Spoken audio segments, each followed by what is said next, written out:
Ampuliriza omulungi, nkwaniriza mu katabo kaffe bwali butamanya.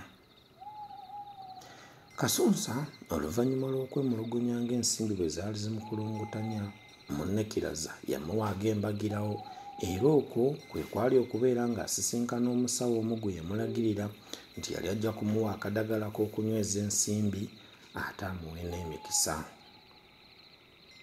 Newankubadde Kasunsa kyasooka okumukaluubirizaamu olw'okubanga abantu abo yali tabakkirizaamu era nga bayita Basetaani, yalwadde aki ne yennyula n'akubayo olubu lw'ekigere era munnange eyo gye yategeerezebwanga bwe yali yeetaaga okufuna ensawo y'abakulu n'alagirirwa ddi lwe yali ow'okugikima ng'emaze okutungibwa, bw'atyo n'asiibulwa n'eddagala agenda akwata ensimbi. Banka yaabwe yali emaze okubeera nga naye yeefunye enteekateeka ey'okubongeza omusaala era awo wennyini banka we yasinziira n'eyongeza buli mukozi waayo essente ezaali ziddukira ddala okudda emabega emyezi 6 mulambirira. Nkwaniriza nate mu kitundu kyaffe ekyokuna tuli mu ssuula Kaaya kyenkana eya Ttafulo. Mu mwezi gwe babategeerezaamu ng'empeera yaabwe beerinyisiddwa era n'ensimbi zonna ez'emabega mwe baazifunira. Kasunsa yafuna akavu ka siringi 55,000 mu nsawo y'abakulu yassaamu siringi 50 kubanga yasangibwa ayakalutambi anti ng'amabanja gamukoma mu bulago. Ensimbi nnyingi bwe zityo Kasunsa zaamujjukiza bujjukiza okuddamu okusanyuka ng'edda. Yazigwamu nga kamunye bwagwa mu bukoko. Omwezi ogwaddirira ogwo gwe yazifuniramu gwagenda okuggwako nga ne mu nsawo y'abakulu akuttemu n'alekamu siringi 45 kuba okuva lwe yagitandika yatoolangamu ensimbi ng'agamba nti abakulu be bamukkiriza okwewola ensimbi mu nsawo yaabwe. Okuva olwo ate ensimbi Kasunsa zeeyongera bweyongeza okumuyita mu myaganya gy'engalo okutuusa we yalaba ng'asaana ate okuyiyaayo amagezi amalala ag'okwongera okuzifuna. Ku mulundi ogwo ewa Kawulu teyagendayo, mpozzi yali takyamulinamu bwesige. Kye yakola kye bayita okufumba omutwe mu nnaku zino. Yateesa ne munne Wakabi eyakolanga ku by'ensimbi mu kampuni y'emugaggadde ne bajingajinga amannya ne bagafuula ag'omukozi ow'eddaala erya waggulu ennyo mu kampuni eyo. Amannya ge baajenga gaali Wilson Kakumba. Bwe baamala okujinga amannya ne balaba munnaabwe owookusatu Yona Byaruhanga ne bateesa naye nakkiriza okuyitibwa Wilson Kakumba mu bbanka Kasunsa gye yakolangamu. Buli mwezi Wakabi yakolanga voucher ya siringi 2,100 mu mannya ga Wilson Kakumba. Voucher bwe zaatuukanga mu bbanka nga Kasunsa aziyisaamu era ne cheeke Byaruhanga ze yawandiikanga okuggyayo ensimbi Kasunsa yaziyisangamu mangu. Bwe baddanga awalungi nga bagabana ekyabwe, Kasunsa yafunangako siringi 5, Wakabi siringi 75, Byaruhanga siringi 55. Oyinza okulowooza nti Byaruhanga baamuseeranga naye jjukira nti omutwe ogugwe teyagufumba nnyo kubanga ye yagendanga kuggyayo nsimbi mu bbanka. Tewali kirala kye yakolanga ekyandimusaanyizza ensimbi nnyingi okusinga ku ezo. Kasunsa ne banne ensimbi baazirira emyezi 6 ne babaggukamu. Kasunsa ababbanga gwe baasooka okuyimiriza ku mulimu. Ebigambo bwe byagenda biranda ne Wakabi kampani n'emuyimiriza. Byaruhanga yakwatibwa luvannyuma nnyo.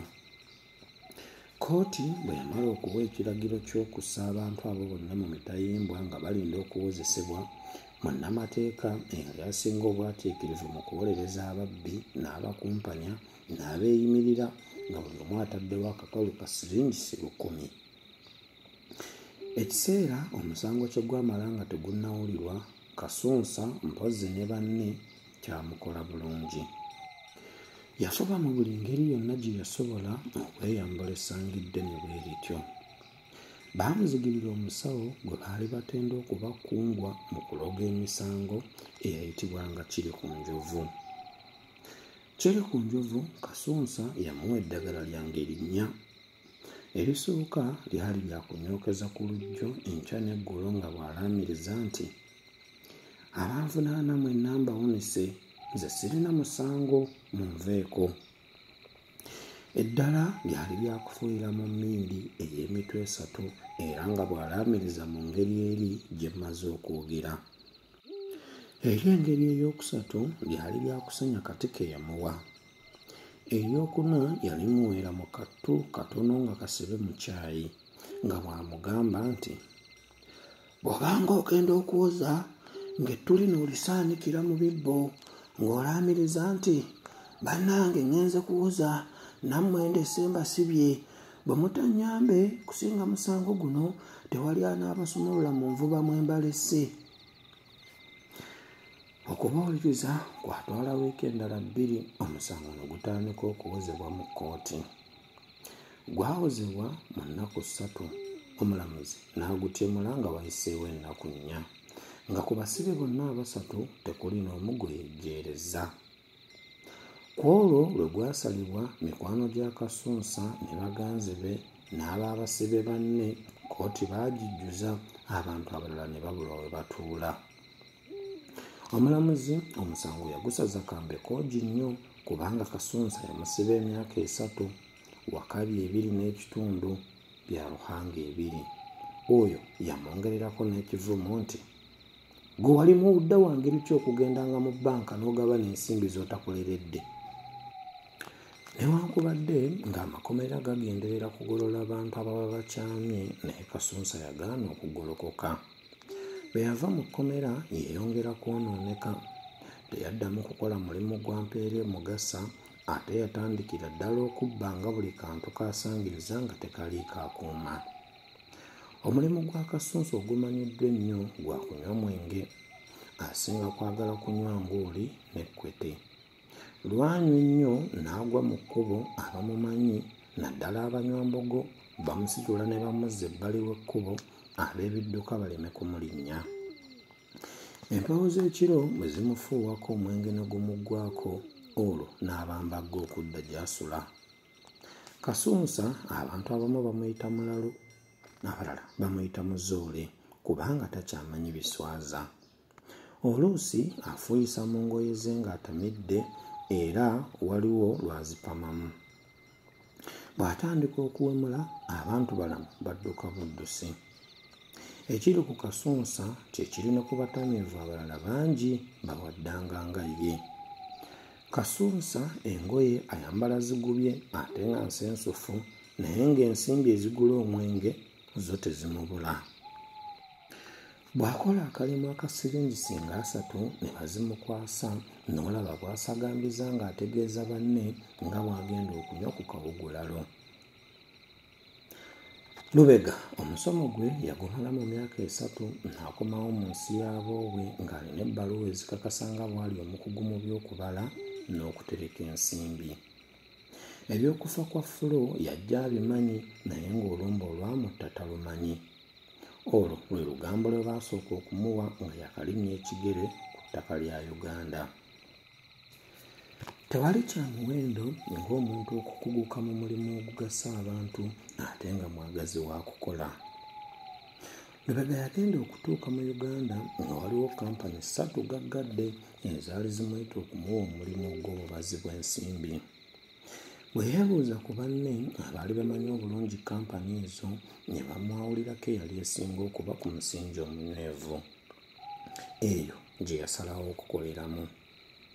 Yagikoleramu emyaka 3, aba bbanka munne Kaaya mwe yakolanga ne bamukansa, ne bamutwala okumyuka omubazi w'ensimbi omukulu mu bbanka yaabwe. Eyo Lubega gy'ali nogunogwaka. Abalungi nga baba bageza ku ndagala ennamu ze bagamba nti teziggwa mu lusuku, ne Lubega yamala omwaka gumu ng'akomyewo n'azuula omuwala omulungi omuka ow'okuwasa. Omuwala yayitibwanga Jane Nabulya. nkubuulire abengo bazaala Jeni Nabulya anti yalungiwa n'akamala. Lubega yamwogereza emyezi 4 ne bafumbiriganwa. Kaakano balina abaana 3, Catherine Rensisi, Moses Yiga ne Alice Nabunje. Emirembe Lubega ne mukyala we gye balina mu maka gaabwe gyegombebwa buli abamanyi. Abakola ne Lubega mu bbanka n'abagenda mu maka ge okumulaba oba nga balina bye bamusaba okubakolera bamutenda ekisa n'obuntu bulamu. Bombi ne mukyala we bulijjo bafubanga bwe basobola okuyamba buli muntu gwe balaba ng'asaana okuyambibwa. Tebalina malala era tebeeragira ku muntu yenna mu maka gaabwe oba mu bifo ebirala. Omuntu omu kyeyava aboogerako nti obuyigirize bwa Lubega n'obwa mukazi we tebwabasuuza mpisa za nsi ennungi. Ebikulu ebifa ku baganda bange kambikomye wano. Ndeke mwannyinaze Kasolo ayongere okubalombojjera ebibye. Ampuliriza omulungi, bwe tutyo essuula yaffe ey'12 ne tubeera nga wamma tugiwunise.